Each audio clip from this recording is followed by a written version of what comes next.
vai tentar ver de forma mais superficial algumas informações. Por quê? Porque eu tentei detalhar bem no início na cultura da soja, não que eu esteja menosprezando a importância das culturas que vão vir para frente, mas que alguns detalhes, tá, eles se repetem.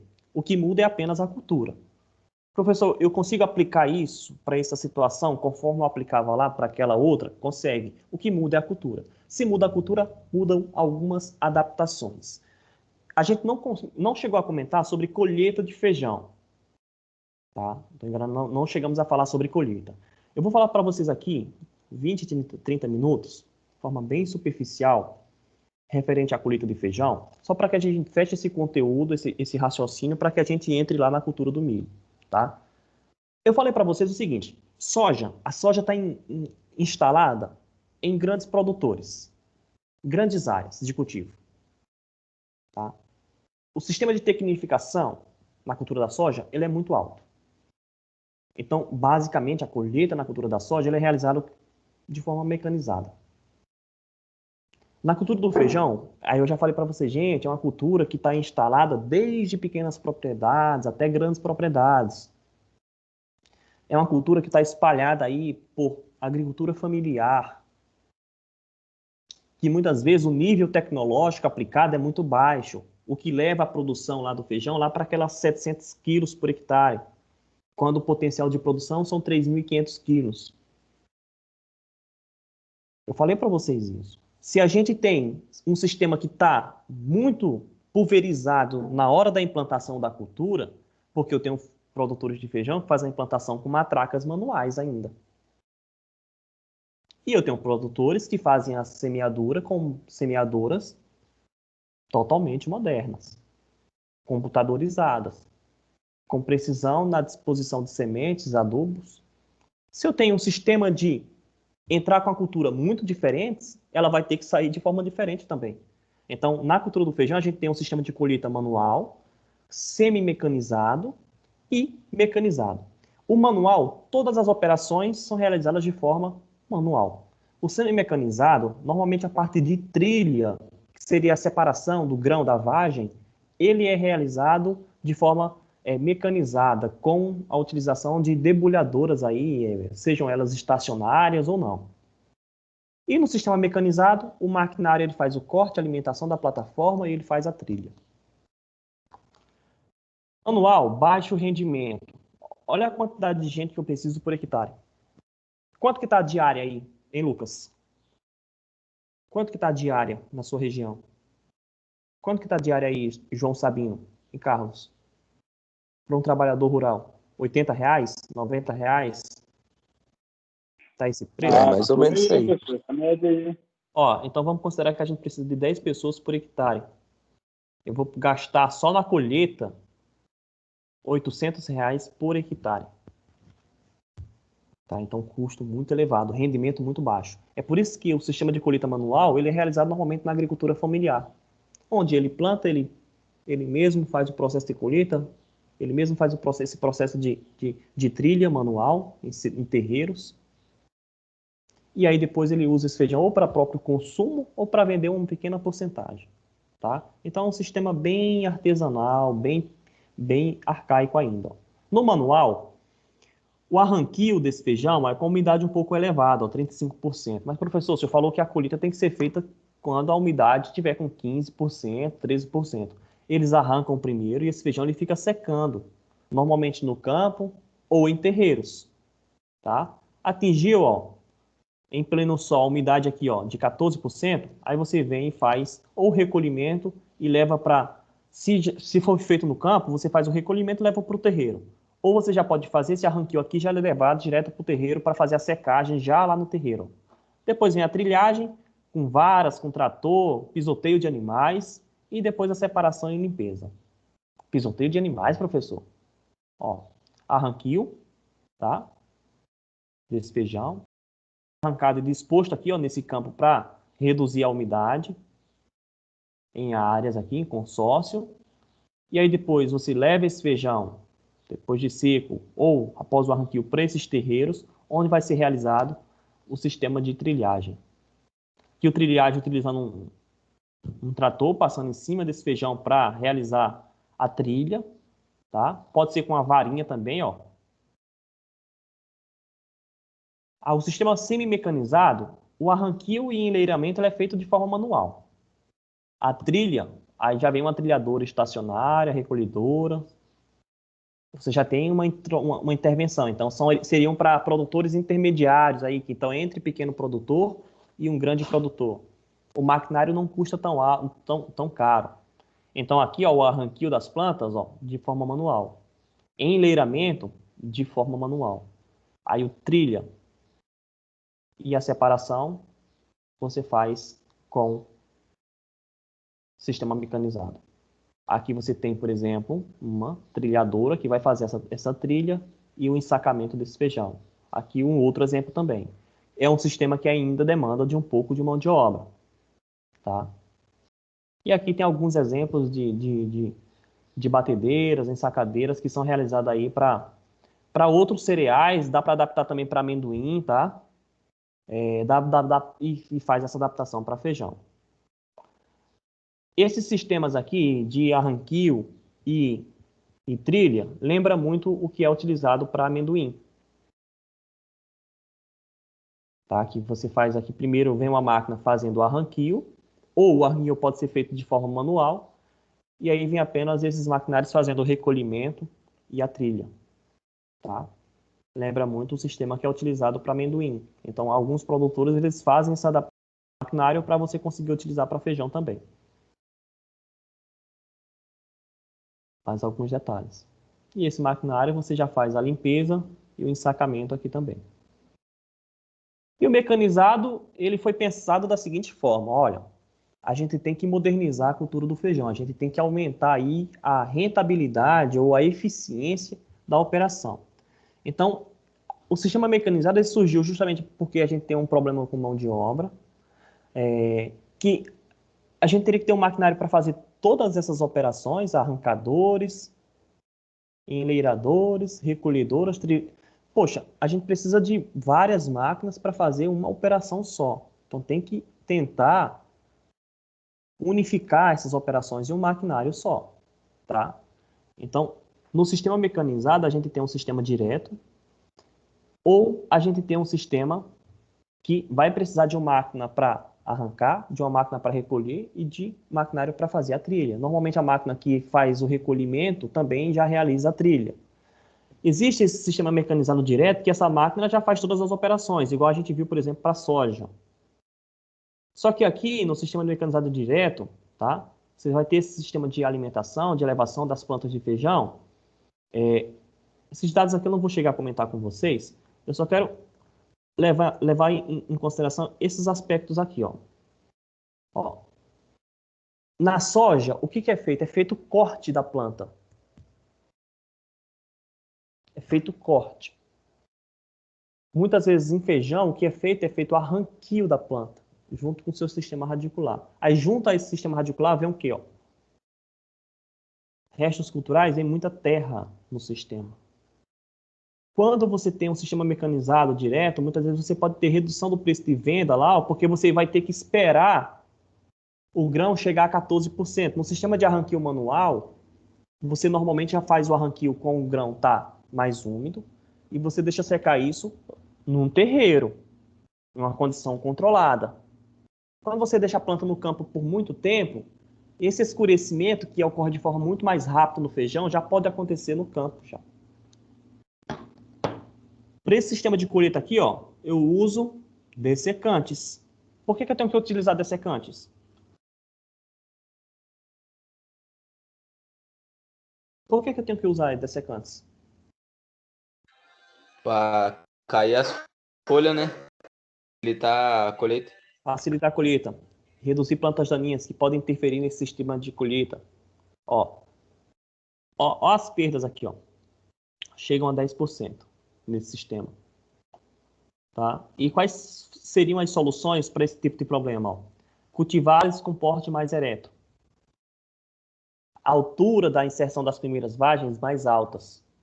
O feijão, ele se espalha. O feijão, nós vimos que tem diferentes tipos de feijão conforme o seu crescimento. Ereto, prostrado. Aqueles que crescem de forma prostrada, eles se espalham no terreno. tá? Tem esse engalhamento sobre a superfície do terreno. E para fazer a colheita mecanizada daquele. Então, os feijões teriam que ter feijão de porte mais ereto, tá? Cultivares com exceção da primeira vagem, maior. A vagem é mais longe um pouco do solo. E plantas que têm uniformidade de maturação, para evitar, em algumas vezes, a necessidade de uso de dessecantes. O mecanizado indireto, você vai ter que ter dois maquinários, um para fazer a arranquio e a ceifa mecânica e o outro para fazer a trilha. O direto, ele faz tudo num maquinário só. O indireto, você vai ter que dois maquinários. Em dois momentos, ele vai ter que fazer uma operação de arranquio, depois vai ter que fazer a operação de trilha, tá? Então, você vai usar maquinários que se assemelham muito ao maquinário que a gente usa para o amendoim, aqui na região. Plantas de feijão que tenham esse crescimento de porte mais ereto. E aqui eu vou só passar para vocês uma sequência de fotos. Essa tabela aqui também eu não vou chegar a entrar em detalhes com ela, que aqui é o que eu falei para vocês, ó. Vai ter que vir um maquinário fazendo o arranquio e a ceifa, e depois o maquinário fazendo a trilha. Tá? O maquinário fazendo aí o enleiramento, arranquio e enleiramento. E a gente não pode ter uma situação, por exemplo, como essa aqui. De plantas com variabilidade em relação à maturação, muitas folhas retidas ainda. Tá? Você precisa dar uma condição bem uniforme para que faças esse sistema de colheita de forma adequada. Mais a sequência de fotos para que vocês vejam aqui basicamente a mesma adaptação que dá para se fazer com o maquinário que é utilizado para amendoim. Tá?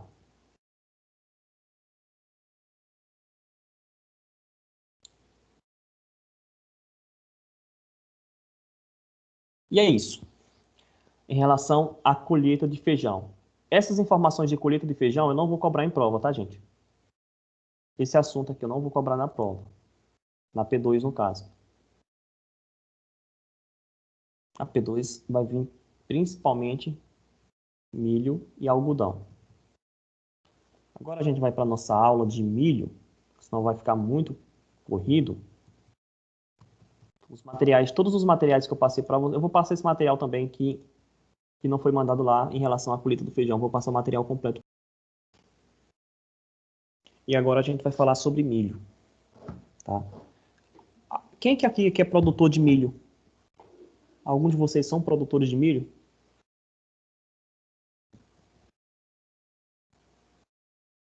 Já entraram numa lavoura de milho?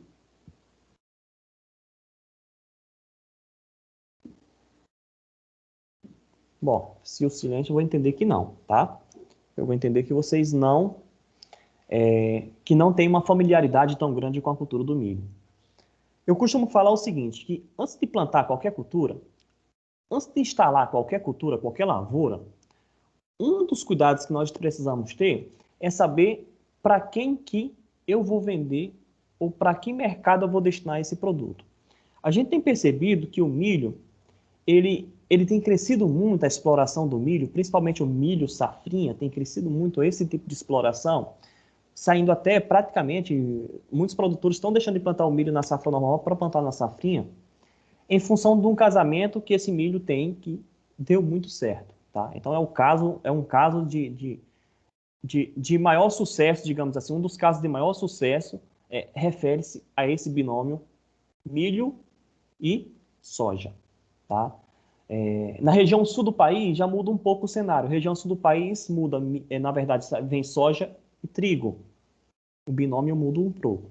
Mas para os principais estados produtores de cereais, no caso do Mato Grosso do Sul, Paraná, o casamento perfeito, milho, soja. E não só isso, a gente tem um mercado também muito favorável para o aumento da produção de milho. Eu sempre falo o seguinte, gente, eu comentei com vocês lá na nossa primeira aula, quem assistiu lembra. Gente, o aumento da população, o aumento da produção de carne suína, o aumento da produção de carne bovina, o aumento da produção de aves, não só a produção, mas o aumento desses produtos, a exploração do milho para a produção de álcool, A exploração do milho como fonte alimentar, por quê? Porque as pessoas estão procurando dietas mais ricas em proteína, energia, tem feito com que esse segmento cresça. Mas o que que a cadeia de suínos, de aves e de bovinos tem a ver com a cultura do milho? Qual que é a relação? Qual que é a relação, Luiz? Por que que você acha que o fato da população mundial está procurando, quem pode ajudar o Luiz aí? Está procurando, por exemplo, Faz parte da alimentação dos animais, né? faz parte da alimentação, as rações são preparadas a partir de soja, milho, algodão. Tá? Então, o que que acontece? A gente tem observado que o mercado mundial, o consumo de carnes está aumentando. Vocês tiram pela nossa região. O aumento da produção de bovinos confinado, aumentando. A preocupação na inserção de uma dieta alimentar dos animais mais detalhada tem aumentado. Consequentemente, isso é bom para o produtor de milho, para o produtor de soja, para o produtor de algodão. Por quê? Porque ele vai produzir e vai ter para quem venda. Outra coisa também é o aquecimento do mercado mundial no que diz respeito à valorização de dólar, tornando o quê? A taxa cambial mais favorável. Esses produtos sendo cotados em bolsas de valor com preços mais altos, o que levam também a quê? O que levam a um aumento da procura, tá? E um aumento do interesse para quem vende esses produtos. Então, o aumento na exploração do milho está muito relacionado com o que vem acontecendo em termos de mercado procurando esse produto. E também ao fato de nós associarmos o milho em sucessão com uma cultura também que tem uma importância muito grande, que é o caso da soja. Tá? Então, o porquê que o milho ele tem essa expressão, essa importância econômica tão alta, tão grande? Por que que o milho, a produção de milho tem crescido tanto nos últimos anos? Porque a gente tem tido uma procura que justifica você produzir mais esse produto. Tá? Que justifica. Um dos fatores que estão associados, por exemplo, com a elevação, se você tem um mercado aqui que é puxado pelo um consumo alto, qualquer coisa que acontece em alguma parte dessa cadeia vai interferir, por exemplo, na cultura do milho. Por exemplo, se eu tenho um consumo nos próximos anos de carne de aves comprometido por algum problema, se eu tenho um consumo de suínos comprometido por algum problema, se eu tenho essas cadeias comprometidas lá no final, o consumidor final, consequentemente vai refletir lá no produtor que está no campo. O cara que não tem uma relação com aquela atividade, mas que ele vai sofrer uma influência. Porque se eu sou um produtor, estou planejando aqui implantar minha lavoura no campo, 100 hectares ou 200 hectares, vai estar muito relacionado se o meu mercado vai absorver esse produto ou se o preço vai compensar pelo custo que eu vou ter. E aí eu percebo o seguinte, olha, se eu for mandar esse produto para o mercado, eu tenho a vantagem de comercializar ele em dólar e o câmbio está valorizando. Mas eu tenho que pensar também o seguinte, quando eu for comprar o meu insumo, a ureia, quando eu for comprar o fósforo, quando eu for comprar o cloreto de potássio, eu vou comprar esse insumo em dólar também, tá? Normalmente esse insumo é importado. Se eu vou investir num maquinário para fazer a minha colheita, a semeadora, é um maquinário que vai sofrer influência do que está acontecendo também em termos de mercado mundial. Se acontece algum problema, por exemplo, relacionado ao mercado de combustíveis, afeta no preço do diesel e, consequentemente, afeta o produtor. Então, uma coisa que eu fico muito irritado às vezes é que o produtor rural, ele tem sido interpretado como um mercenário, que a alta de alguns produtos no mercado estão somente relacionados à ganância do produtor em querer exportar porque o dólar está alto e não está abastecendo, por exemplo, o mercado interno. Muita gente pensa dessa forma. Mas as pessoas não pensam também que para produzir, o produtor depende de insumos que são comprados em dólar. E, consequentemente, o custo de produção dele aumenta também. Nós temos produtores que trabalham com a margem de lucro muito estreita. Tá? Porque o custo de produção ele é alto. Então você não pode ter nenhum problema aí no sistema de produção, porque senão você vai diminuir a sua margem de lucro que já é estreita. Então, o que a gente pode fazer em prol do produtor para que ele consiga manter essa produção nessa margem ou tentar ampliar essa margem conforme a recomendação cultural, conforme o estudo da planta e a relação, por exemplo, com o que acontece em termos de manejo na lavoura? De que forma que a exigência climática pode interferir, por exemplo, no meu planejamento da minha atividade? São esses fatores que a gente vai tentar conversar nessa aula de hoje, tá? Que a gente vai começar a analisar da mesma forma, analisando a planta em contraponto, o que nós podemos aplicar em termos de manejo, adubação, controle de plantas daninhas, cuidados, tá? Interferência de fatores climáticos, comportamento do vegetal em relação ao que está acontecendo, qual que são os indícios que aquela planta, aquele estágio me indicam, o que eu devo fazer em relação ao controle de pragas e doenças, em relação à idade que a planta está se desenvolvendo. São esses fatores que a gente vai analisar. Fenologia, população de plantas, que no caso de milho muda muito, e clima.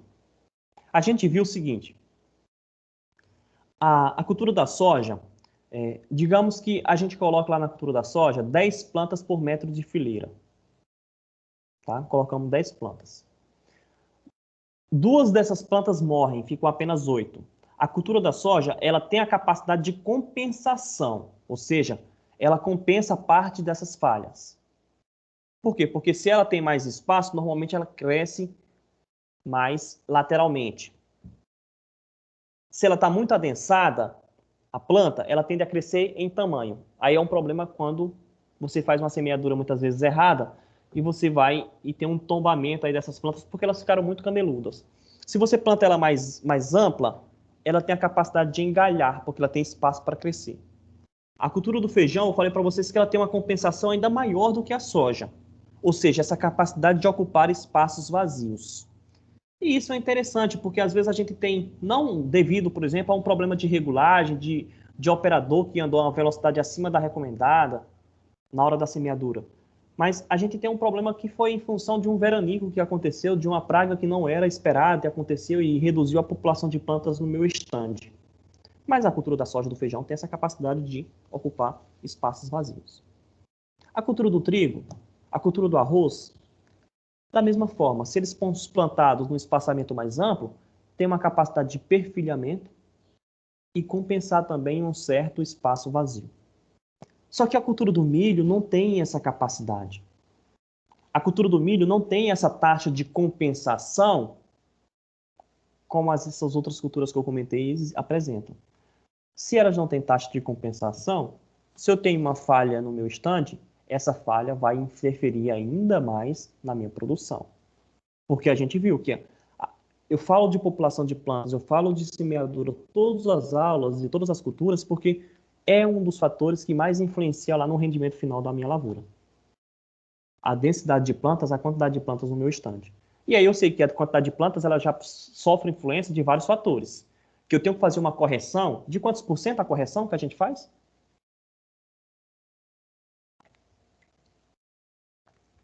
Qual a porcentagem a mais de semente que a gente coloca para corrigir? 5%? 10%. 10%. 10%. Então a gente coloca 10% a mais de semente para compensar. Tá? No caso do milho, em relação à população de plantas, já antecipando para vocês, o meu pai ele já chegou a produzir milho, muito pouco, uma área de 2 hectares, 3 hectares. E eu lembro que ele plantava espaçamento entre ruas aqui. Espaçamento muito amplo. Agora está entre 40 e 50 centímetros, não é, Arthur? Por que está em 40 e 50 centímetros? Adensamento de planta, né? Tá, mas por quê? Facilidade na hora de regular a plantadeira. Se fosse de 90, teria que mexer em todas as linhas. Todas as linhas.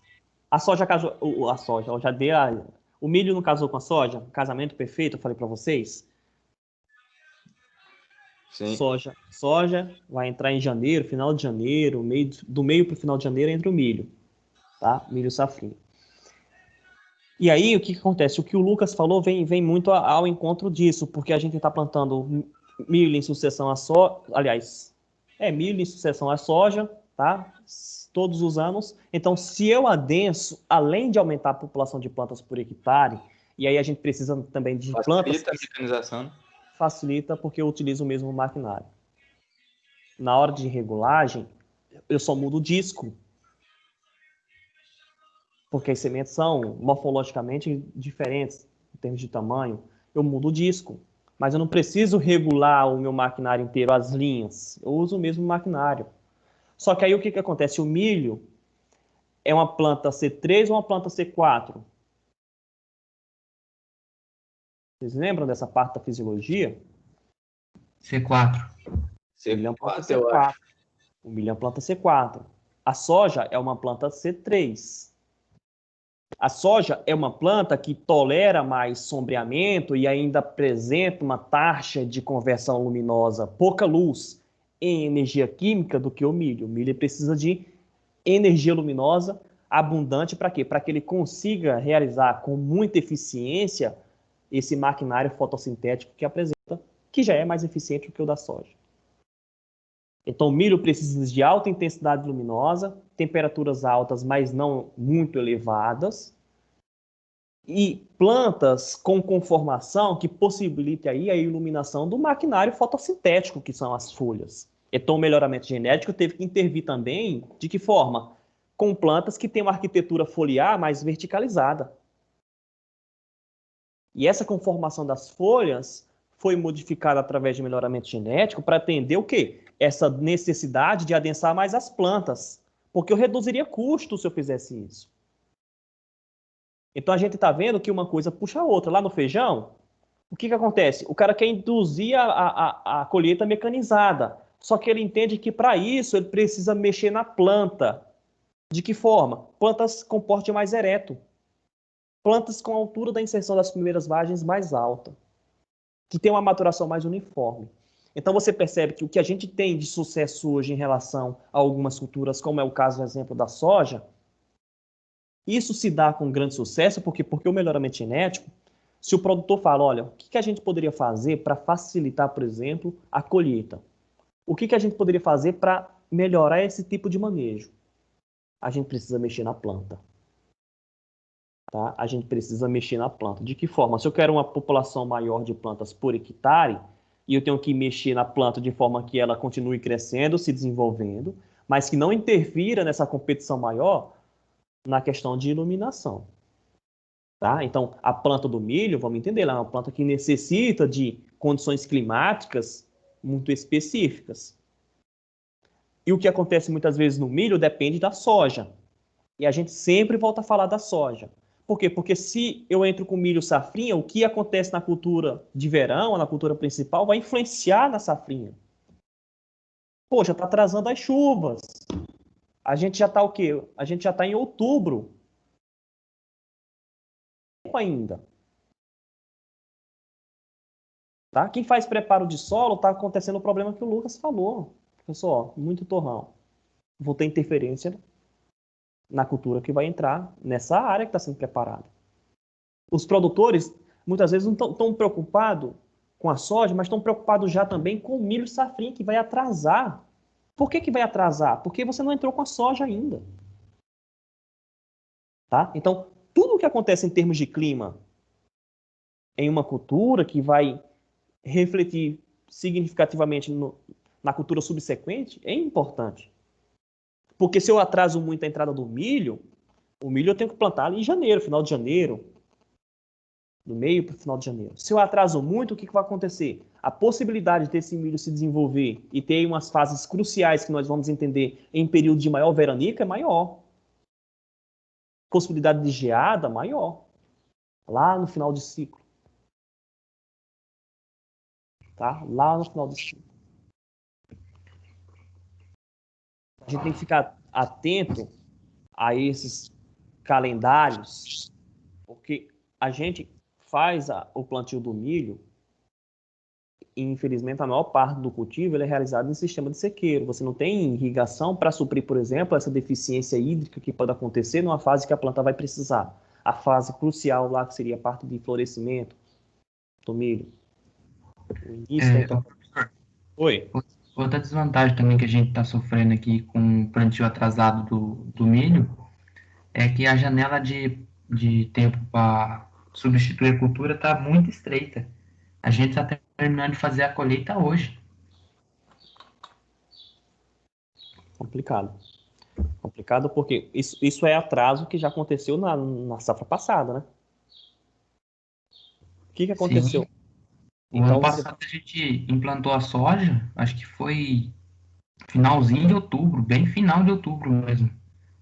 Aí, em março, colheu em fevereiro, aí não chegou adubo, seca, vamos plantar finalzinho de março. Final de março, muito atrasado. Muito atrasado. Porque, assim, o, a, a a gente tem que entender que a gente precisa respeitar os calendários, em função da legislação que existe. Uma das recomendações, no caso de soja, é em função da ferrugem, tá? Os vazios. E você fica com um período para reposição das plantas, da lavoura, muito curto, igual o Lucas falou. E aí você não tem margem para erro. Você não pode dar margem para erro. Você tem que fazer aquela operação e, de repente, você tem que fazer uma operação mais rápida para pensando em entrar com a outra cultura. E aí, nessa de você fazer uma operação mais rápida, você esquece da regulagem da máquina, você faz a operação com menos eficiência, com menos cuidado, o que implica, consequentemente, numa menor eficiência, num menor rendimento. Então, o planejamento de todas as operações são importantes, tá? E o que eu vou fazer em termos de manejo na cultura está muito relacionado à característica da própria planta. Então, a gente tem que entender a planta como um todo para que a gente consiga manejar ela no campo, visando atender à exigência dela. Se a planta é exigente em luz, eu tenho que plantar ela de forma que ela tenha a sua exigência suprida. Se a planta, 15 dias antes e 15 dias após o florescimento, é um período crucial quanto à demanda hídrica, onde a planta vai precisar em torno de 10 milímetros, tá? Nesse período, a demanda, então eu tenho que entender que é um período que, se eu fizer a semeadura e coincida com o período que normalmente, com os meses, normalmente que tem pouca oferta de chuva naquele período, eu vou ter problema. Ou que eu vou ter temperaturas muito elevadas, eu vou ter problema. Então a gente vai ter que estudar isso aqui, ó. O que acontece em termos de desenvolvimento da cultura do milho, que vai refletir, por exemplo, no meu manejo, tá? Cada um desses estágios fenológicos, a gente vai estudar. A gente não vai ver segmentado todas as fases de desenvolvimento, porque aí fica muito, como o milho tem muitas fases, a gente não vai ver tudo. De maneira geral, tá? A gente tem a germinação e a emergência, que seriam ali as fases iniciais de desenvolvimento. A gente tem as fases vegetativas, que no milho vai até V18. Cada uma dessas fases corresponde ao número de folhas que a planta está emitindo. Tá? V1, a primeira folha verdadeira, a primeira folha expandida, totalmente expandida. Normalmente é uma folha que tem uma conformação mais circular. V18, a 18ª folha, totalmente expandida. A gente tem um pendoamento, VT, que é a emissão, no caso, do pendão da inflorescência masculina. A gente tem o florescimento, a entrada do R1, que é a visualização do estilo estigma das espigas, ou seja, do cabelo da espiga. E aí a gente tem R1, R2, R3, R4, R5. Se eu não estou enganado, até R8 na cultura do milho, tá? E aí, que marcam o quê? Que marca o desenvolvimento do grão. Em cada uma dessas fases, existe uma necessidade específica para que você atenda aquele ponto. E no caso do milho, existem alguns estágios que são importantes. Que são importantes por quê? Porque marcam a entrada num período que eu consigo predizer o que vai acontecer em termos de produção, em termos de massa de grão, em termos de definição de tamanho de espiga, número de grãos por espiga. E o tipo de milho, o tipo de variedade vai influenciar diretamente nessas características. Tá? Então, por exemplo, a planta vai ter a sua germinação. A cultura do milho é uma cultura que eu falo que ela ainda é mais exigente do que a soja em termos de condição de solo.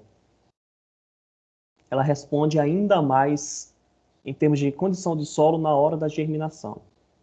Tá? Porque se você tem condições, por exemplo, de semeadura seguido de temperaturas de solo baixa, você tem um atraso muito considerável no processo de germinação. Germinação, 3 a 5 dias. Processo de germinação em emergência. Se você tem temperaturas de solo baixa, seguida, por exemplo, de falta de água nesse período, você pode atrasar para até 9 dias, 10 dias o processo de germinação. Temperatura baixa. Tá? Então, esse processo de planejamento das atividades está muito relacionado com o que a planta precisa, o que a planta exige. Olha, a planta exige isso. Se a planta está exigindo temperaturas de solo um pouco mais elevadas, se eu estou semeando a cultura numa fase que não é propícia para esse desenvolvimento, eu sei que eu vou ter atraso. E aí a gente entende o seguinte, que quanto mais distante da região indicada para cultivo a gente puder plantar o milho, que milho hoje ele é plantado em regiões que chovem até 3 milímetros, para regiões que chovem até 5.000 milímetros. Por exemplo, a região Nordeste, 350 a 400 milímetros por ano é o que chove. Concentrado normalmente em 3, 4 meses. Janeiro, fevereiro, março. Região Sudeste, as chuvas, o padrão de chuva já é diferente. Então, a depender da região em que eu esteja, a época para entrar com a minha cultura no campo vai mudar. E eu tenho que entender isso. Eu tenho que conhecer o clima da minha região para que eu consiga colocar minha lavoura no campo na época mais propícia para o seu desenvolvimento. Tá? Então, a planta de milho, uma gramínea, uma poácea, C4, que necessita de uma intensidade luminosa muito alta para que consiga desempenhar aí as suas funções normalmente. Se a gente tem alguma variação climática, o que vai acontecer? Ó? O intervalo entre uma fase dessas e outra tem interferência. Ele fica normalmente mais longo, mais demorado. E aí você tem atraso no desenvolvimento no ciclo da planta. Se durante uma fase dessa e outra você precisaria, por exemplo, de chuvas, tá aqui, ó, florescimento, ó, vamos pegar aqui, ó, 7 dias antes, 7 dias após o florescimento, 15 dias antes, 15 dias após o florescimento, essa fase aqui, ó, eu preciso de água no solo. É o período em que a planta está com a maior demanda por água, nutrientes. Se eu tenho baixa disponibilidade de água antes e depois, eu tenho baixa eficiência na fecundação dos ovos. Baixa eficiência de polinização, em outras palavras. Então, eu falei para vocês que no florescimento é marcado pelo quê? Pela exposição aqui, ó, do estilistigma, dos cabelos da espiga. Cada cabelinho desses vai gerar um grão. Então, se eu tenho aqui condições climáticas que não são favoráveis a essa ocasião, que é o caso de falta de água, eu já sei o seguinte, eu vou ter produção menor. Se eu tenho uma infestação de Helicoverpa zea, aqui, que é a lagarta da espiga, que se alimenta justamente desses cabelos, eu tenho que pensar, opa, a infestação dessa praga está muito alta no campo. Eu vou ter problema onde? Eu vou ter problema no número de grãos por espiga. Não sei se vocês já pegaram, por exemplo, uma espiga de milho para consumir. Vocês abriram ela e você vê várias falhas ali ao longo da extensão da espiga. Aquelas falhas ali estão associadas aqui a um grão que não foi gerado e, consequentemente, pode estar associado a um desses cabelos que foi cortado, que foi rompido. Ah, vamos voltar aqui, ó. Fase inicial. Fase inicial é importante também. Tá? Planta com 8 folhas, eu consigo definir o número de fileiras, tá? De grãos de milho por espiga, nessa fase. Nosso professor já consegue definir isso aqui. Nosso professor com 4 folhas já consegue definir o potencial de produtividade da planta. Como assim? Não estou entendendo. A gente vai entender A gente vai destrinchar essas fases mais importantes e entender o que acontece em cada uma dessas fases. Por que essa fase aqui com 8 folhas ela é muito crucial também? Porque nessa fase aqui, uma fase importante, manejo de pragas também. Controle de Spodoptera frugiperda. Lagarta do cartucho. Essa aqui é a fase do cartucho que a gente fala. A gente tem que fazer um monitoramento mais intenso nessa fase, verificar a necessidade de controle. Tá? Verificar também aqui em relação à condição do grão, da espiga, que vai me dar relação a períodos de colheita. Ora, se eu quero um mercado de milho verde, então eu tenho que fazer a colheita quando o grão ele é pastoso. No R3. Se eu quero fazer a colheita para o grão, para mandar para a fábrica de ração, para mandar para o consumo, para o mercado do grão em si, eu tenho que fazer a colheita depois da maturação fisiológica. Então, a depender da fase em que nós estamos da planta, tem um tipo de manejo que é aplicado. Tá? E é esse manejo que a gente vai tentar detalhar aqui ao longo do nosso restante de aula. Para a gente entender aqui em relação a essas exigências climáticas, eu trouxe luz, água e temperatura. São os principais. Tá? Então, a planta do milho ela não tolera esse tipo de situação aqui. Ó. Vamos falar da luz em específico, que a gente já tinha comentado alguns detalhes dele. A planta do milho não tolera radiação difusa. O que é esse raio dessa radiação difusa aqui? Ó? Essa radiação difusa, normalmente, é aquela luz que chega na superfície do vegetal e já passou por alguma interferência. Não é aquela luz direta. Tem a radiação direta, que chega sem interferência nenhuma, e tem a radiação difusa.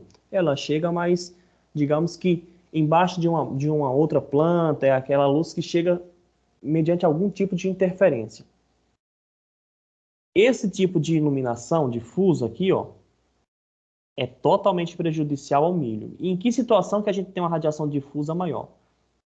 A gente tem uma situação de radiação difusa maior quando a gente tem uma alta população de plantas por hectare e a gente tem aquela espécie de sombreamento daquela planta em alguma das suas faces. Normalmente a face de bacheiro, as folhas mais baixas da planta. Elas não estão recebendo luz suficiente. Por quê? Porque a planta está muito adensada.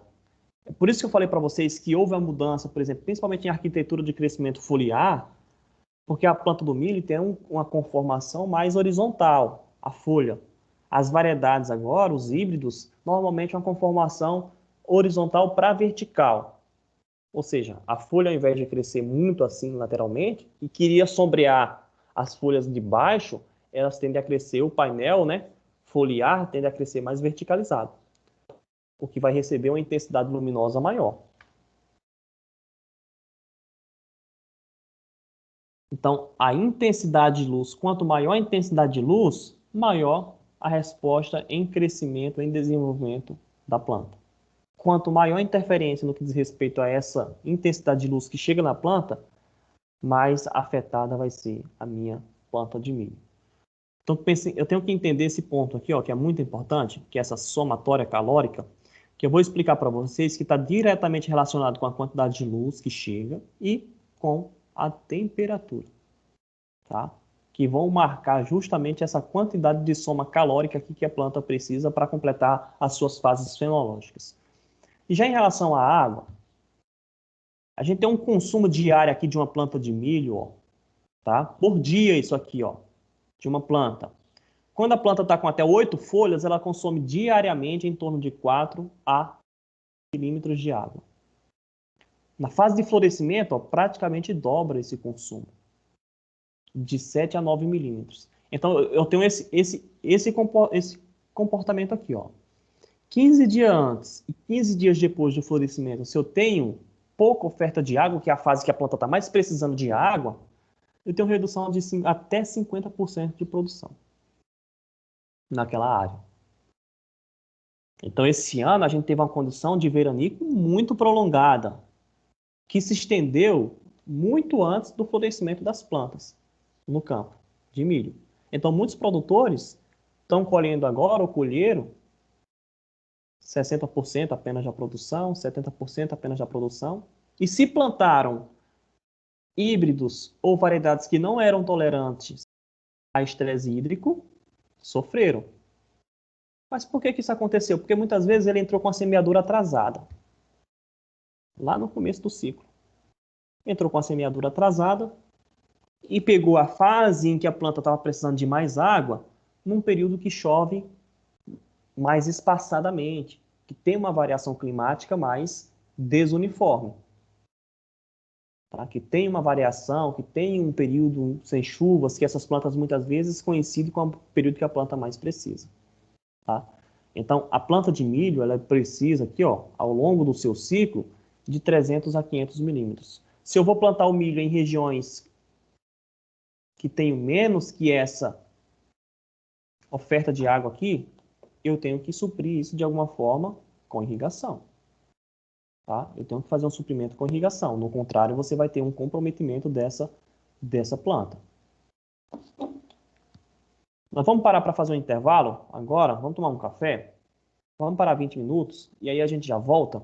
Que eu vou aproveitar para tomar um cafezinho também, que eu não tomei café hoje ainda. E aí a gente volta, encerra e começa a destrinchar aqui esses fatores relacionados ao desenvolvimento da cultura do milho. Pode ser? Vamos lá fazer o nosso intervalo? Beleza. Combinado? Beleza, gente, vamos lá. Ó. Beleza, professor.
Eu voltei agora pra ficar. Vamos? Chama.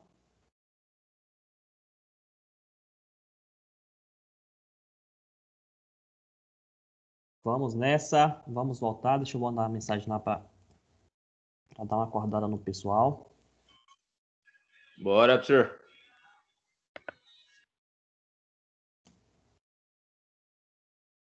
Vou mandar o link lá de novo para o pessoal clicar, porque o pessoal não está participando da aula.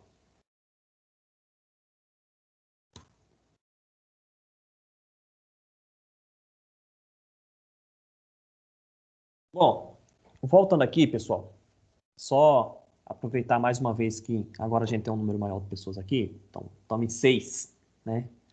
6, metade da turma. Complicado, complicado. Eu vou tentar corrigir a prova de vocês hoje, a da disciplina de hoje, e eu já tento lançar essa nota já o quanto antes. E as demais provas também vou tentar corrigir até amanhã no máximo para liberar tudo. Já comecei a corrigir algumas já comecei a olhar por cima algumas. O pessoal foi bem na parte de múltipla escolha, só as questões dissertativas que eu percebi que muita gente não respondeu, teve gente que copiou uma linha só, 2 linhas de resposta, então tem que ser um pouco mais cuidadoso em relação a isso. Outra coisa também em relação à volta das aulas presenciais, tá? Dia 13 deste mês, terça-feira, amanhã, há 8 dias, a gente volta com as nossas aulas presenciais. Os alunos, eles podem optar em assistir aula de casa, que sejam do grupo de risco ou que considerem que vão expor, colocar alguém da sua família que é do grupo de risco com uma condição muito grave. Os alunos que dependem de transporte também municipal, alguma coisa assim, e obviamente vão ser prejudicados nesse sentido, porque o transporte muitas vezes não vai voltar. Também podem fazer a solicitação lá via e-mail para a secretaria ou para a coordenação da agronomia, para que se tenha, por exemplo, esse controle desses alunos que não vão vir. Então, a próxima aula nossa vai ser a aula presencial já, tá? Porque na semana que vem é feriado, aí na próxima segunda dia o quê? Dia 20? A data aqui, tá? A data certinha aqui para ver, ó. Então, a aula nossa do dia 19, no dia 19 a gente tem aula presencial, tá? Topem, topem, topem. Então, a próxima aula de milho vai ser uma aula presencial. Vocês aí, vou gravar a aula lá na nossa sala de aula, óbvio, para os alunos que não puderem ir, mas que ficaria feliz se vocês pudessem estar comigo lá na sala de aula, tá? Matar um pouco a saudade, é isso? O que acontece? E aí a gente continua falando sobre a cultura do milho.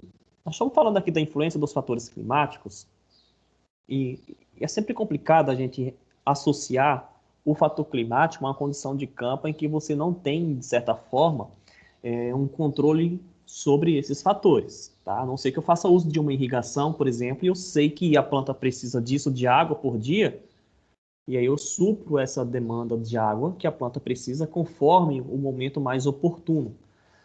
No contrário, a gente vai depender aí dos fatores climáticos, a gente vai depender da chuva que vai acontecer de forma natural. É por isso que o planejamento da atividade de forma que essa planta ela se desenvolva num período que tem maior oferta de chuvas é interessante.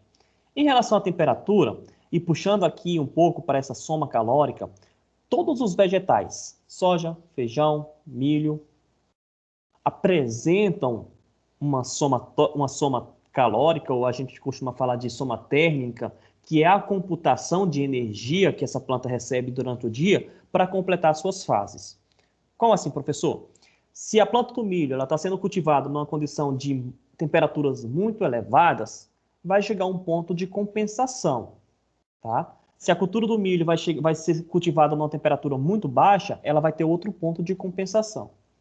E aí, esses pontos de compensação, nós costumamos falar que são temperaturas basais. Então, toda cultura apresenta uma temperatura basal mínima e uma temperatura basal máxima. O que é isso? É como se fosse uma faixa aqui. Ó. Vocês estão conseguindo ver minha mão. Então, a temperatura basal mínima é aquela que a planta para o seu desenvolvimento, não tem atividade metabólica. Se essa temperatura basal a mínima, no caso, for abaixo de quantos graus? 10 graus. Tá? A temperatura basal máxima é aquela que a planta vai parar suas atividades se a temperatura diurna for maior do que essa faixa de temperatura. Então, o milho apresenta... Então, isso funciona como se fosse uma dormência, por exemplo, mas só que na planta, em vez de ser na semente. E é como se fosse uma calculadora. A planta tem uma calculadora metabólica. Então, digamos que a faixa... Vamos facilitar o cálculo aqui. Digamos que a faixa de temperatura do milho, a mínima é 10. A máxima seja 35 graus. Ou seja, abaixo de 10, a planta para de funcionar. Acima de 35, ela para de funcionar normalmente. Então, ela tem alterações. Quando é muito baixa a temperatura, qual que é a alteração? A atividade metabólica é mais lenta. Se a atividade metabólica é mais lenta, ela vai demorar mais entre uma fase e outra. Ou seja, o ciclo atrasa. Se a temperatura é muito alta, você tem desnaturação de proteínas, você tem um funcionamento desregulado, uma alta taxa de transpiração. O que vai acontecer? Alteração na composição proteica quando a temperatura é acima de 35. Redução da viabilidade do grão de pólen. O grão de pólen do milho, depois de liberado lá da estrutura do pendão, ele vai ficar disperso aí no vento, ele pode ter viabilidade de 4 horas. Mas se a umidade é baixa, a temperatura é alta, a viabilidade cai. Ou seja, o sucesso dele atingir o estilo estigma, o cabelinho lá da espiga, e formar um grão, diminui. Então, mesmo numa condição de florescimento normal acontecendo, se eu tenho temperaturas muito altas nesse período, igual a gente está passando agora, é como se fosse um bolsão térmico, temperaturas escaldantes durante o dia, você tem redução de fecundação. Então, você vê que não que a gente vai conseguir controlar, mas eu consigo fazer a semeadura de tal forma que eu sei que da semeadura ao florescimento, eu vou precisar de aproximadamente 60 a 65 dias. Então, eu tenho que fazer com que essa fase coincida, esses 60 a 65 dias, a depender do material, ele coincida com o quê? Com a época que vai ter chuvas, que é um mês chuvoso. Tá? Se não for um mês chuvoso, se não for um mês que vai ter uma quantidade de água, até porque a planta aqui, ela vai precisar de muita água. Então, cada planta por dia vai precisar de 7 milímetros de água. 9 milímetros de água. Dá o quê? 7 litros, 9 litros a cada metro quadrado. Então, é uma alta demanda de água. Então, todas as plantas se comportam dessa forma. Plantas que são de origem mais fria, a faixa ótima, é mais baixa. Plantas que têm um comportamento que podem ser cultivadas em regiões mais tropicalizadas, a faixa ótima é mais alta. Então, você consegue fazer com que ela se desenvolva bem quando você planta ela em épocas do ano que tem essa condição que ela exige. Então, a planta do milho, vamos supor aqui, ela precisa de 1.300 graus Celsius, a gente computa em graus Celsius, desde a semeadura até o florescimento, 1.700 graus. O que isso quer dizer? Que a planta vai computar, vai somar nessa faixa ótima, a faixa ótima hoje estava na faixa de 20 graus, temperatura excelente, 25 graus, temperatura excelente. Ou seja, a planta está somando. E a gente consegue somar isso através de fórmulas matemáticas. A gente consegue somar essa quantidade de energia da planta através de fórmulas matemáticas. E através da temperatura diurna, temperatura máxima e mínima. E aí eu consigo colocar isso em modelos matemáticos e consigo calcular quanto de temperatura a planta do milho vem somando até agora. Tá? E isso é importante por quê? Porque para a planta passar de uma fase para outra, ela precisa somar essa energia. Para a planta passar da fase vegetativa para a fase reprodutiva, ela precisa somar essa quantidade de energia. Se ela não somou ainda, porque a condição climática não está favorecendo, o ciclo vai se alongando. Ela vai passando. Então, essa relação de temperatura com o desenvolvimento de vegetal, isso é muito importante. Tá? É muito importante. Então, parte do meu trabalho de mestrado foi apenas com computação de soma térmica dos vegetais. Muito interessante esse tipo de trabalho, porque você consegue fazer isso através de modelagem matemática. E aqui a gente tem essa situação. outro parâmetro importante. Aqui a gente tem o desenvolvimento da cultura, tá? E aqui a gente tem o que acontece com a alocação, com a distribuição dos fotoassimilados. O que são fotoassimilados aqui, ó? Proteína, lipídio, carboidrato, principalmente carboidrato. Esse aqui é o produto, ó, da fotossíntese. Produto da fotossíntese. É o que vai ser responsável para que a planta cresça, para que a planta produza. Então, a gente vê aqui, ó, que as plantas de milho, elas têm, até o início do florescimento aqui, ó, aonde que estão as reservas? Principalmente, ó, folhas e colmo. Chegou na fase reprodutiva, ou seja, a metade aqui do desenvolvimento da planta, ela entende que os órgãos reprodutivos, eles precisam dessa reserva. Então, você vê que, ó, os demais órgãos caem a quantidade de reserva e olha o que acontece com as reservas destinadas para os órgãos reprodutivos. Que órgãos reprodutivos? Flores masculinas, flores femininas, a espiga, todos os órgãos reprodutivos, eles são mais importantes. Por quê? Porque a planta precisa perpetuar a espécie. Tá? Então, a gente vê que nessa fase aqui, ó, a planta, ela emite o florescimento e ela passa a requerer nesses órgãos grande parte das reservas que são produzidas. Eu costumo falar o seguinte, que o fruto da planta, o órgão reprodutivo da planta, é um dreno forte. Vocês conseguem entender a relação fonte-dreno. A relação fonte-dreno, fonte é quem produz, não é isso? Dreno, normalmente, é quem absorve, quem requer essa energia. Quem que é a fonte da folha? A principal fonte da folha? Nossa, a fonte do milho. A folha, eu já falei, né?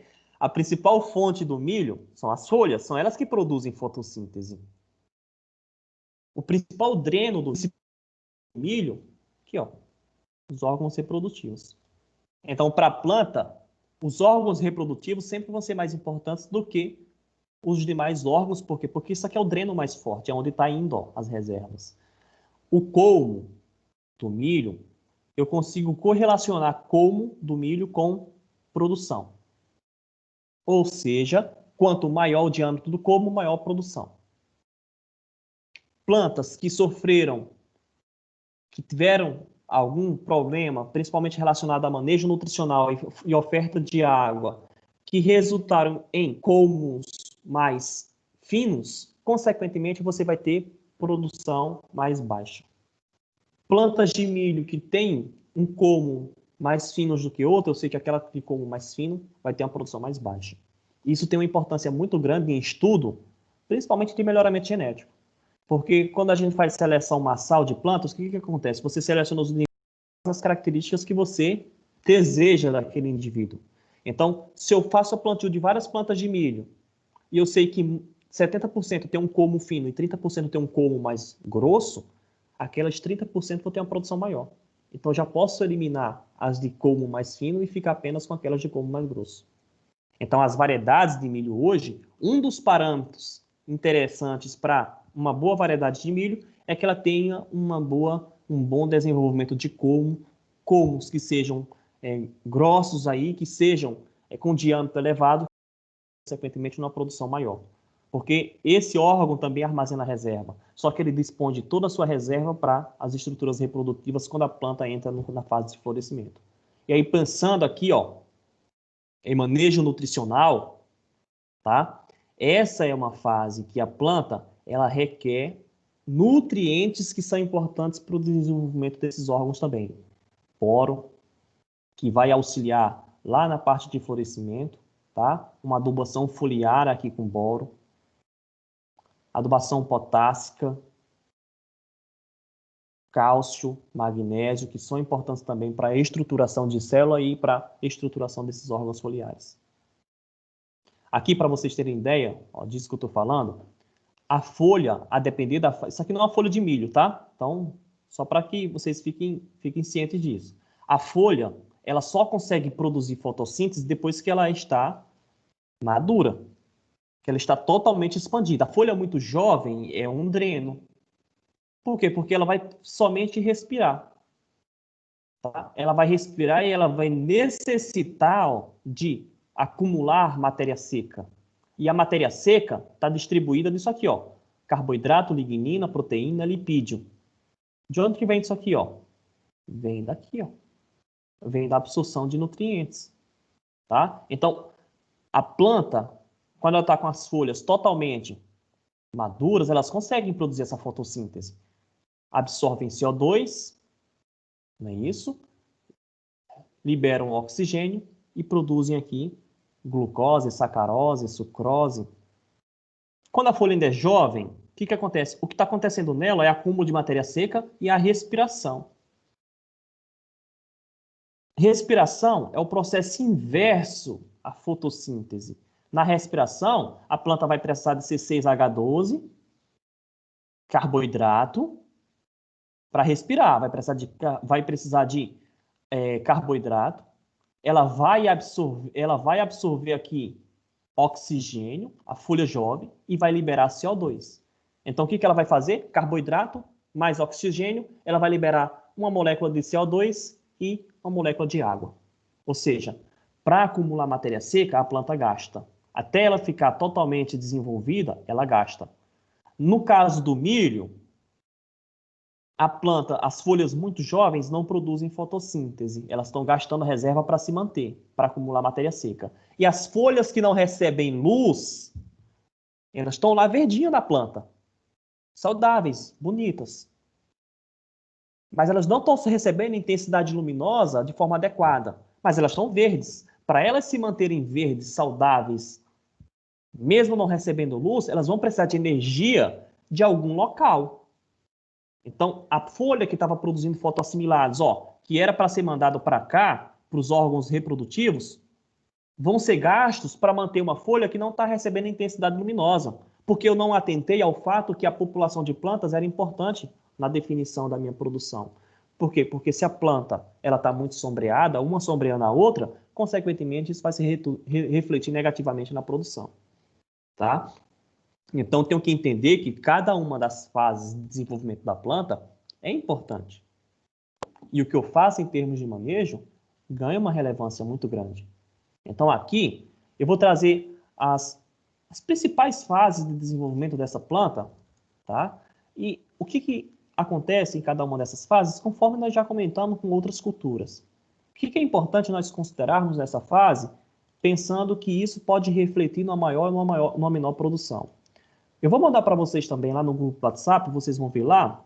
Eu vou mandar um link para vocês que, pensando em determinação de estande de plantas, esse link aí ganha uma importância muito grande. Por quê? Porque no caso de milho, a população de plantas ela é muito diferente em relação ao que a gente viu para as culturas anteriores. Eu vou abrir esse site aqui com vocês. Eu vou compartilhar esse site aí com vocês para eu mostrar justamente isso que eu estou falando para vocês, tá? Em relação a essa fase inicial aqui, que seria a fase que antecede a emergência. Só compartilhar aqui com vocês justamente essa tela, essa tela do meu computador. E foi a aula de novo.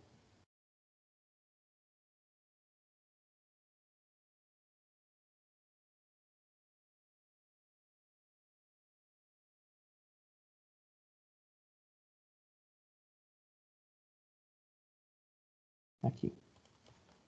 Então, esse link aqui que eu abri para vocês, ele é bem interessante. Por quê? Porque aqui eu consigo determinar a população da população de plantas por hectare conforme o quê? O que é levado em consideração aqui? Um produtor que quer uma densidade de plantas aqui de 50 mil plantas por hectare, então você vê que para milho a gente trabalha com uma população de plantas bem menor.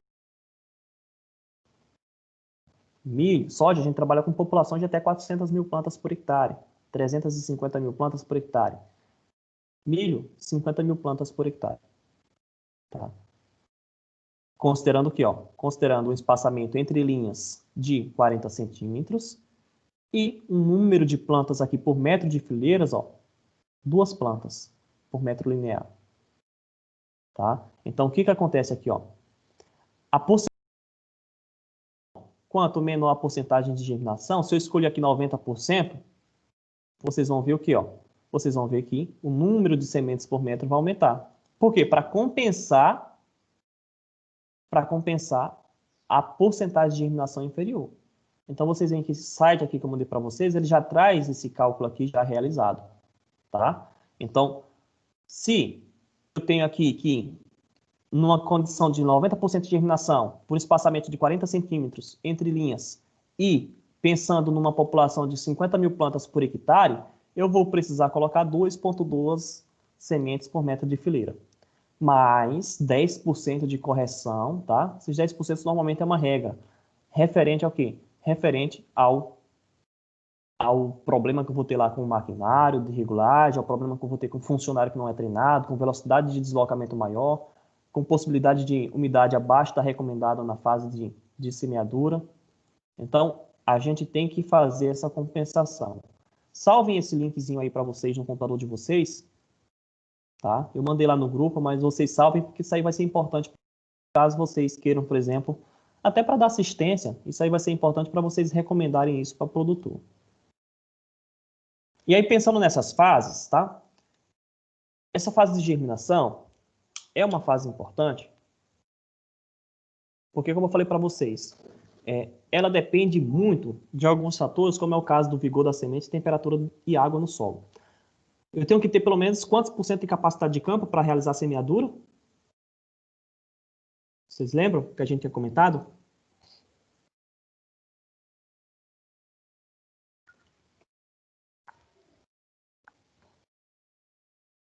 Quantos por cento de umidade de campo que eu tenho que ter? Até quantos por cento eu posso trabalhar uma margem que seja segura? 65%, 70% da capacidade de campo. Tá? Então, seria um teor ali, limite, que eu conseguiria trabalhar. Então, abaixo disso seria complicado, professor. Abaixo disso, eu não recomendo. Não recomendo. Eu estava conversando com o professor João, ele falou que um conhecido dele fez a semeadura prevendo chuva. É um risco muito grande, de amendoim. Se eu não estou enganado, acho que foram 60 alqueires. Ele colocou semente no solo. Só que a umidade, o solo estava friável, o solo estava com umidade muito baixa. Abaixo desses 60%. Só que o que acontece? Ele viu na previsão que ia chover. Tá? Ele viu na previsão que ia chover. Então ele contou com um evento que iria acontecer. Uma previsão climática que estava marcando que iria chover. Só que não veio a chuva. E não somente isso, a gente está tendo uma semana muito quente, com temperatura acima do que seria ideal para a entrada da primavera. Temperaturas muito elevadas, perdeu toda a semente. Perdeu toda a semente. Então, a umidade do solo, eu tenho que levar em consideração. Por quê? Porque se eu tenho semente de alto vigor, eu tenho temperaturas que são ótimas ali para germinação, e eu tenho baixo conteúdo de água no solo, eu não tenho um dos fatores que são importantes e, consequentemente, eu vou ter um problema. Se eu tenho uma semeadura realizada em temperaturas baixas, mesmo com água no solo e mesmo com semente de alto vigor, você não vai ter aí essa retomada do crescimento aí do embrião, você não vai ter essa retomada do desenvolvimento da planta, que seria a germinação em emergência. Eu não vou falar de todas as fases fenológicas. Eu falei para vocês que o milho tem a fase de germinação e emergência, tá? Que seria o start, o desenvolvimento inicial. A fase vegetativa do milho, ela varia de V1 até V18. E aí a gente tem a fase reprodutiva, que varia de R1 a R8. Tá? Então, e a gente tem também, entre a fase vegetativa e a fase reprodutiva, o estágio de pendoamento e florescimento. Florescimento marca a entrada do estágio reprodutivo. Então, aqui, ó, cada folha que a planta emite, tá, marca um estágio fenológico. Eu vou falar aqui de estágios que são os mais importantes. A fase de germinação é importante por causa disso aqui, ó, desses fatores, ó, que podem interferir em quem? Que podem interferir nesse desenvolvimento normal da planta. Outro estágio importante é o V3 ou o V4. Tem muita gente que fala V3. Ah, no V3, que seria o quê? 3 folhas totalmente expandidas. Ó, vamos dar uma olhada aqui nessa planta aqui, ó. Essa de baixo aqui, ó, com ponta normalmente arredondada. Você vê que a primeira folha do milho, a primeira folha verdadeira, ela tem uma pontuação mais arredondada, ó. É uma folha mais arredondada. Essa aqui é a primeira, ó. Primeira folha, segunda folha, terceira folha, quarta folha. Essa folha aqui, que está começando a sair, não está totalmente expandida. Nessa fase aqui, o que acontece? A planta, ela já desenvolveu, tá? Nessa fase aqui, na fase V4, é o momento que a planta já desenvolveu todas as folhas, já diferenciou todas as folhas que vão compor o desenvolvimento da planta, tá? Então, a planta aqui, na ocasião da quarta, quinta folha, ela já ocorreu a diferenciação floral. Nossa, professor, nessa fase já tem flor. Sabe o pendão da planta, o pendão do milho? Ele já se desenvolveu, mas ele só consegue ser visto de forma microscópica. Ele está bem aqui, ó, na base da planta, bem pequenininho, no centro do colmo da planta, já diferenciado. Ou seja, a planta já diferenciou de forma microscópica, de forma muito pequena, todas as folhas que vão compor a planta do milho e já diferenciou também a estrutura reprodutiva masculina, tá? A inflorescência. O que acontece? Só que aqui, ó, nessa fase, eles estão microscópicos e normalmente eles estão abaixo da superfície do solo. Então, vamos ver essa planta de cima aqui como sendo essa linha branca, a superfície do solo. Aqui, ó, deixa eu ver se eu ativo aqui o laser. Eu vou ativar a caneta aqui, ó. Então, vamos imaginar que aqui é a superfície do solo, tá? Aqui são as raízes do milho. E aqui são essas folhas. Então, 4 folhas, ó. A primeira folha, a segunda folha, nossa, tá horrível o desenho. A terceira folha, a quarta folha expandindo. E aqui no centro fica o colmo do milho, tá? O colmo do milho onde partem as raízes. Nessa fase aqui, a estrutura, a diferenciação floral já aconteceu, só que ela está aqui, ó, abaixo da superfície do solo ainda. Todas as folhas que vão compor a planta já foram desenvolvidas, só que elas estão, a maior parte delas estão aqui, ó, abaixo da superfície do solo. Elas ainda vão crescer, tá? É como se fosse um pavio que ela vai subindo, e elas ainda vão saltar, ainda vão crescer e se desenvolver. Então, o que acontece? Ó? Se eu tenho aqui nessa fase, ó, algum problema com desfolha da parte aérea, tá? A planta não sofre tanto ainda com a perda de produtividade. Então, a planta tolera aqui, ó, um pouco mais de desfolha. A planta não é afetada, porque a maior parte das folhas, ó, ainda estão aqui, ó, abaixo da superfície do solo. Olha onde a semente está. Então, até a superfície do solo tem um percurso aqui que todos os órgãos, todas as folhas, elas vão precisar percorrer, tá? Até se estufarem aqui e se tornarem visíveis. Só que aqui nessa fase, embora o ataque de pragas que as folhas aqui não exerçam tanta influência, tolerância de até 20% de desfolha, é uma fase muito importante, porque a planta aqui, ela está sujeita à competição com plantas daninhas. Eu tenho que pensar que a adubação nitrogenada tem que começar a entrar nessa fase para favorecer esse desenvolvimento. E eu tenho que pensar também que existe uma praga muito importante nessa época aqui que chama lagartelasmo. Que essa lagartelasmo, ela acontece justamente nas épocas que a gente tem estiagem. Dentro do período de chuvas, a gente tem uma estiagem, 5, 6 dias sem chuvas. E a gente tem uma mancha de solo mais arenoso. É um prato cheio para lagartelasmo. E a lagartelasmo, ela ataca justamente, ó, essa base da planta aqui, ó. Aonde esses órgãos que vão compor toda a planta está se desenvolvendo. Então, você anda na lavoura de milho, você vê, ó, essas folhas centrais aqui mortas, ó. As folhas centrais mortas. Por quê? Porque, embora essa folha lateral esteja totalmente expandida, a praga ela ataca aqui, ó, na parte central do colmo e acaba comprometendo aqui, ó, a região do cartucho da planta, tá? A região central da planta, a folha bandeira. Então, essa folha aqui, ó, vertical, totalmente vertical, é a folha bandeira que a gente fala.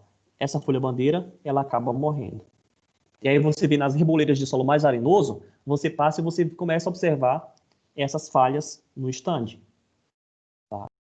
Começa a observar aqui muitas plantas mortas. Aí o que acontece? O milho consegue compensar uma falha? A gente falou isso no início da aula. O milho não consegue compensar. Se eu tenho plantas a menos do que seria recomendado para aquela determinada variedade, a produção dela vai ser menor. Tá? Essa fase aqui também, de germinação, é uma fase importante em função disso aqui, ó, em relação à posição semente adubo. O adubo, ou do lado, ou abaixo da semente. Tá? E a gente tem que ficar em relação, principalmente, ó, a essa dose de potássio, que muitas vezes já é colocada aqui na fase inicial, em função do efeito salino desse potássio. O efeito salino do cloreto de potássio ó, pode influenciar no quê? Ó?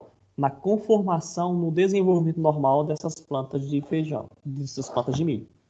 Tá? Então a gente tem que ficar muito atento a essa posição do adubo aqui para a gente não comprometer, a essa distância também para a gente não comprometer o desenvolvimento normal dessas plantas de milho. Outro estágio que é marcante também para a cultura do milho, estágio 2, que seria aqui a planta ó, com 8 folhas expandidas. Se vocês pegarem alguma escala, algumas outras escalas, você vai encontrar que esse estágio aqui ó, é o V8. Por quê? Ó? 8 folhas. Esse estágio aqui, ó, com 4 folhas, V4. À medida que a planta vai emitindo uma folha, vai marcando a entrada no estágio. V8 seria 8 folhas definidas. Tá? Nessa fase aqui, o que acontece? A gente já tem ó, uma fase que é conhecida como a fase do cartucho. V8. Por que fase do cartucho? Porque a estrutura... Se você puxa essa ponta aqui da planta, ó, não sei se vocês já fizeram isso, ó. Se você puxa essa planta da ponta da planta, ela se destaca, ela sai. Essa parte central aqui, ó. Se você abre ela, tira as folhas, você já vai conseguir ver o pendão aqui formado. Nessa fase aqui também, as plantas já começam a desenvolver aqui ao longo do colmo, ó, as espiguetas, que a gente fala. As espigas que vão compor essa produção, mas de forma bem pequena ainda. Então, teoricamente, em cada nó aqui, ó, em cada folha dessa aqui, ó, a planta teria a capacidade de produzir uma espiga. Tá? A planta teria a capacidade de produzir uma espiga. Essa planta, se você desseca ela e você tira todas essas folhas, você vai ver várias espiguetazinhas pequenas ao longo do colmo. Mas em função de um caráter que a gente fala, de um caráter florífico, tá? A planta só produz de 1 a 2 espigas, a depender do híbrido que você esteja trabalhando. Aí tem uma relação bem interessante, que o pessoal fala o seguinte, olha, às vezes quando você planta muito adensado, as plantas ao invés de formarem 2 espigas, normalmente elas formam uma só. Quando você planta um pouco menos adensado, as plantas normalmente formam 2 espigas. Se você planta um milho muito precoce, o que vai acontecer?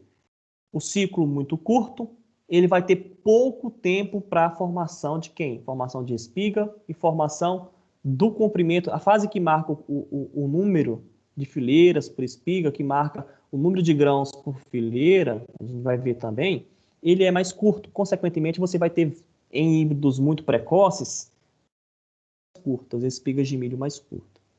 Essa é uma fase de crescimento muito acelerado. É uma fase que eu começo a fazer monitoramento para quem? Para lagarto do cartucho também. Tá? Eu chego numa planta com mais ou menos 8 folhas, eu começo a observar justamente essas folhas aqui, ó, do dorso. Ó, essas folhas aqui. Ó. E o que eu observo nessas folhas? Eu observo sintomas de raspagem dessa folha. Não buracos, raspagem. A lagarta do cartucho, ela faz nessas folhas aqui, ó, uma espécie de raspagem. Tá? Então você vê a folha um pouco mais esbranquiçada.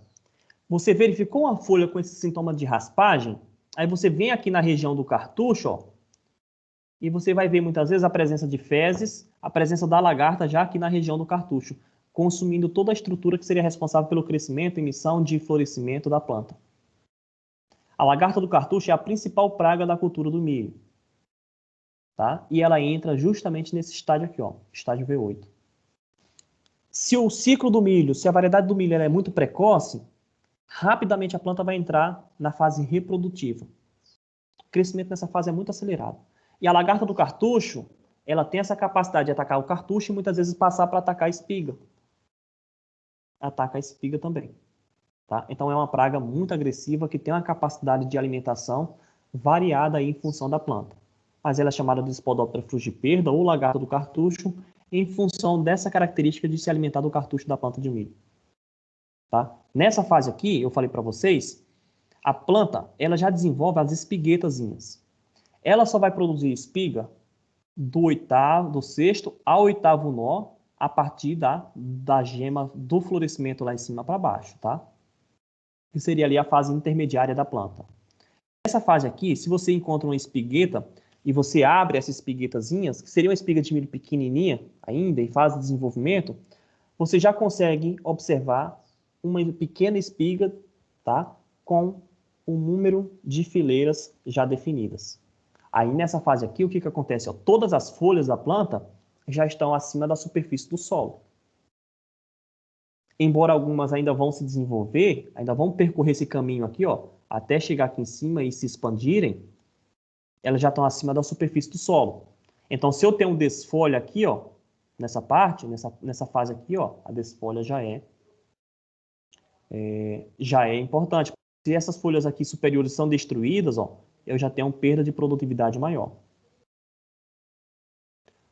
A planta com 12 folhas, nessa fase aqui, ela está quase emitindo o sistema, as flores, está quase emitindo as flores masculinas, o pendão.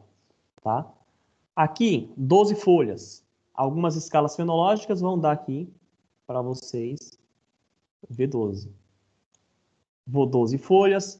As folhas, normalmente 2 ou 3 folhas aqui do bacheiro, ó, elas já começam a amarecer, já começam a tombar, tá? Então você já tem essa característica, marcado também pela emissão dos esporões, que vão ajudar na sustentação da planta, que vão ajudar também no aumento da absorção de água e nutrientes. Só que aqui é uma fase que antecede o florescimento. Aí eu falei para vocês, 15 dias antes e 15 dias após o florescimento, você tem uma fase muito crítica em relação à quantidade de água no solo, em que a planta vai precisar ir em torno de 7 a 9 milímetros de água por dia, e, consequentemente, você vai ter um reflexo muito negativo se você tiver um veranico aqui presente nessa época do ano.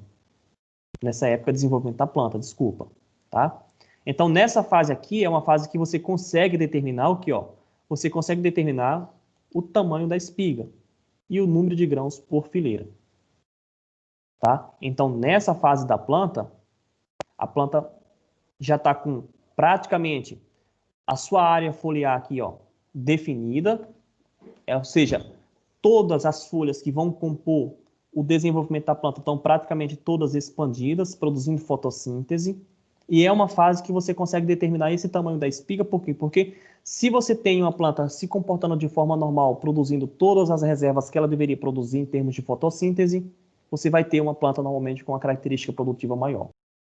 Se você planta um híbrido de ciclo muito, muito curto e você tem essa fase aqui mais curta, ou seja, a fase ou o período em que ela ia determinar o número e o tamanho da espiga foi mais curto. Consequentemente, a espiga tende a ser mais curta nessas variedades também de ciclo muito precoce. Tá? E aí você tem a emissão normalmente das espigas, 1 a 2 espigas em função dessa característica de prolificidade.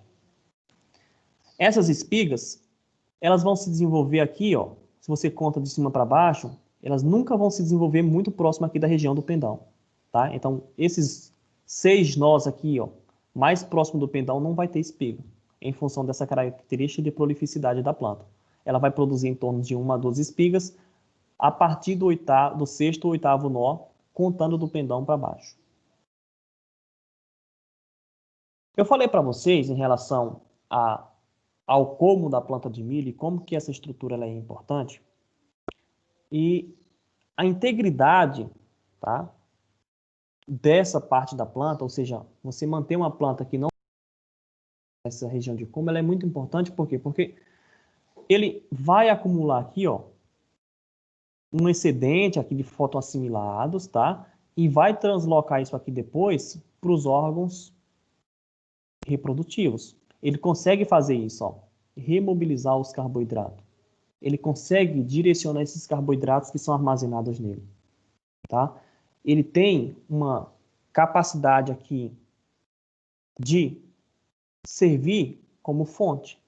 Ou seja, numa época em que a planta está produzindo muita fotossíntese, que todas as folhas foram emitidas, que aí o desenvolvimento da estrutura reprodutiva está começando a sair, que é o caso da estrutura masculina aí, a boneca ali, a espiga, que vai emitir as flores femininas. Você tem uma outra parte da planta que também está mandando fotoassimilados para essas estruturas, que é o caso do colmo. Então, o colmo, ele consegue mandar esses carboidratos para a espiga, para a estrutura reprodutiva, que vai servir também, ela vai funcionar como uma espécie de fontes mesmo nessa fase, tá? Então, ó, para vocês terem ideia, ele contribui com até 14, tem pesquisas que falam até 44% de quem, ó? Do percentual de enchimento de grãos das plantas. Ou seja, plantas com colmo mais grosso, plantas com capacidade produtiva maior. Então, se eu vou fazer, por exemplo, um experimento, um TCC para avaliar a adubação, uma das coisas que eu tenho que avaliar é o diâmetro do colmo. Tá? Por quê? Porque eu só preciso avaliar o diâmetro do colmo e as características produtivas. Se as plantas tiverem o colmo mais fino, eu posso explicar essa baixa produtividade em função daquele colmo mais fino, em função daquela característica. Então, é um parâmetro vegetativo muito importante na hora de se predizer a produção das plantas. Tá? Eu vou só liberar lá no grupo do WhatsApp a chamada para vocês, então peço que vocês respondam a chamada lá no grupo e depois vocês voltam para cá para a gente finalizar a aula, que eu vou passar só mais alguns slides para a gente finalizar aqui, tá? Beleza, professor. Beleza? Está encerrando também.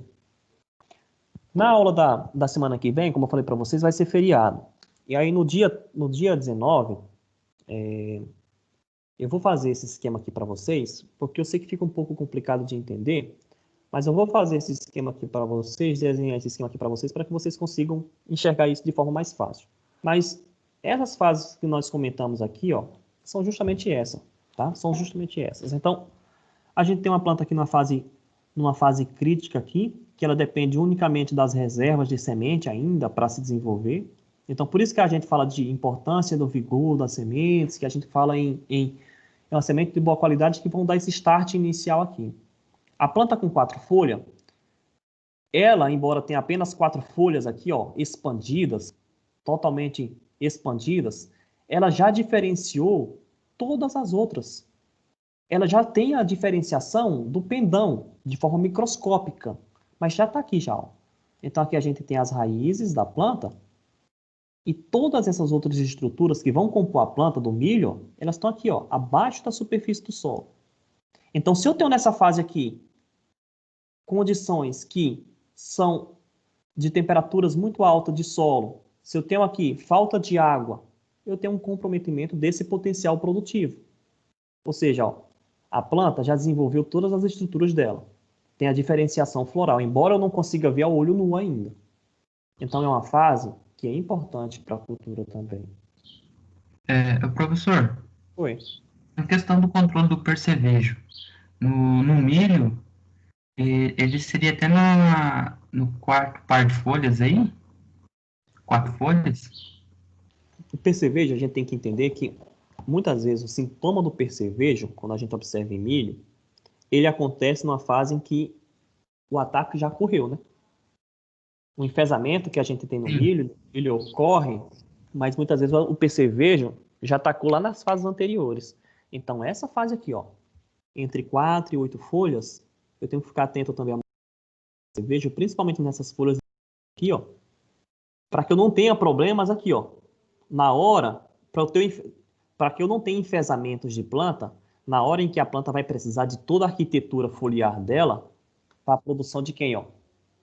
Do número e tamanho da espiga. Então, o percevejo ele tem que ser monitorado previamente. Porque os sintomas de enfesamento, eles vão ocorrer normalmente quando a planta já apresentou as suas estruturas reprodutivas. Mas o ataque ocorreu bem antes. Nessa fase aqui, essas fases iniciais, 2 a 4 folhas, o que é mais importante aqui? Lagarto e elasmo. Essa fase de 4 a 12 folhas, aí entra lagarto do cartucho, percevejo. Importantíssimo. Principalmente lagarto do cartucho aqui nessa fase, ó, 8 folhas. Por quê? Porque o cartucho ó, já está desenvolvido. Todas as estruturas que antes aqui estavam ainda abaixo da superfície do solo, agora já estão acima da superfície do solo. Tá? Então você tem aqui ó, o desenvolvimento das espiguetazinhas aqui. Ó. Então se você pega uma planta dessa de milho, tá? Eu vou passar na fazenda também para verificar se tem... Não vai ter milho plantado agora, né? Lá na fazenda. Estavam querendo plantar soja. Mas eu vou verificar lá se eles vão ter. Se eles tiverem, eu vou tentar levar umas plantas dessas para a gente abrir na sala de aula. Para a gente ver essa característica. Eu estou querendo que vocês entendam. Que nessa fase aqui, ó, as espiguetazinhas pequenas já estão aqui já. Você consegue abrir, você consegue ver, por exemplo, as fileiras já dessas espiguetas. O pendão já está aqui já. Ó, ele não saiu ainda, mas ele já está aqui. Tá? Então, se você tem um ataque de uma praga que vai comprometer justamente essa região de crescimento da planta, você vai interromper toda a possibilidade de desenvolvimento da cultura do milho. Consequentemente, ela não vai apresentar a espiga ou as estruturas que seriam responsáveis pela produção. É por isso que a lagarta do cartucho ela ganha importância. E ela tem uma importância também porque até a forma de pulverização ela muda em função da característica da planta de milho. Porque a pulverização ela deve ser direcionada aqui, ó, onde a praga normalmente fica alojada, fica localizada. Tá? Então é uma praga que se abriga aqui, ó, da região desse cartucho que é formado aqui na região central de crescimento. E é muito difícil, muitas vezes, você entrar com um controle aqui, com uma tática de controle que alcance essa planta. Ah, professor, mas o senhor falou que o milho ele tem característica de resistência a essas lagartas. Olha, ele tem característica de resistência, mas a gente fala que a tecnologia BT do milho, ela foi para o espaço já, porque você não consegue mais plantas que estão... Você não consegue mais segurar a praga em função dessa tecnologia. Pelo menos lá na fazenda da FAEF, o ano passado, a gente viu que o milho transgênico não estava mais segurando a lagarta. Mas por que não está mais segurando a lagarta? Porque o produtor ele faz o seguinte, na hora de fazer a semeadura, ele sabe que ele tem que comprar 20% da semente com semente híbrida, não, com semente de variedade, para fazer o refúgio. Só que aí na hora de fazer essa compra, o que acontece? Ele não acha a semente. Fez a semeadura numa janela muito apertada, porque atrasou a soja, porque atrasou a cultura anterior. Aí fez a semeadura do milho safrinho numa janela muito apertada. Aí deixou para plantar o refúgio por último. Aí quando foi plantar o refúgio, o solo estava com pouca água. O solo estava seco. Não dava para jogar semente. Aí ele atrasou. Ah, não vou plantar o refúgio esse ano. Aí você começa a comprometer a tecnologia que foi desenvolvida para segurar. Tá? Então, a gente vai tentar levar algumas plantas de milho para a gente conseguir abrir essas plantas e vocês conseguirem verem na prática isso que eu estou querendo dizer para vocês, que essas estruturas já começam a desenvolver nessa fase, então eu consigo predizer, tá? Olha, se eu tenho tantas fileiras, eu sei que eu vou ter tantos grãos por fileira, consequentemente a minha produtividade vai ser tal. Então eu consigo predizer algumas características produtivas em função do desenvolvimento da planta bem antes. Mas o que eu tenho que entender aqui, ó, que essa marcha aqui que vocês estão vendo, essa evolução, ela marca também um aumento de absorção de água, um aumento de absorção de nutrientes, e, consequentemente, eu tenho que responder aqui com adubações para que essa exigência seja atendida, seja suprida. Que o manejo de algumas pragas aqui nessa fase ela é muito importante. Que nessa fase aqui que a planta determina o número de fileiras, é uma fase que marca um período que eu tenho que fazer controle de plantas daninhas. Se passa de 14 folhas para eu fazer controle de plantas daninhas, a consequência é muito negativa. O controle de plantas daninhas tem que ser feito até essa fase. Tá? Então aqui a gente viu ó, milho, os estágios fenológicos, emergência, 2 folhas, 5 folhas, 8 folhas. Olha onde que a gente tem que fazer o controle de plantas daninhas, ó. Olha a interferência na produção. Passou de 8 folhas, olha a interferência aqui, ó. Drástico. Então, o controle tem que ser feito numa fase em que eu consigo atingir aqui, ó, o solo onde essas plantas daninhas estão com o meu produto. E que a planta não vai sofrer em termos de competição. Porque logo no início do seu desenvolvimento, ela define quem? Ó? Ela define o seu potencial produtivo. Ela define ó, o número de fileiras na espiga. Consequentemente, se eu tenho nessa fase aqui a definição da produção e a planta está tendo que competir com outros organismos no campo, essa produção vai ser afetada em função de uma competição. Tá? Então, a gente tem que fazer a escolha dos herbicidas, a identificação dessas plantas no campo e o controle conforme a recomendação para cada caso. Beleza? A gente vai continuar a falar desses estágios fenológicos, mas eu vou deixar para a próxima aula, porque aí eu faço uma recapitulação do que a gente falou e a gente continua falando para fechar essas partes que são mais importantes em termos de desenvolvimento para a cultura do milho. Tá? Porque eu sei que de primeiro o impacto fica um pouco confuso.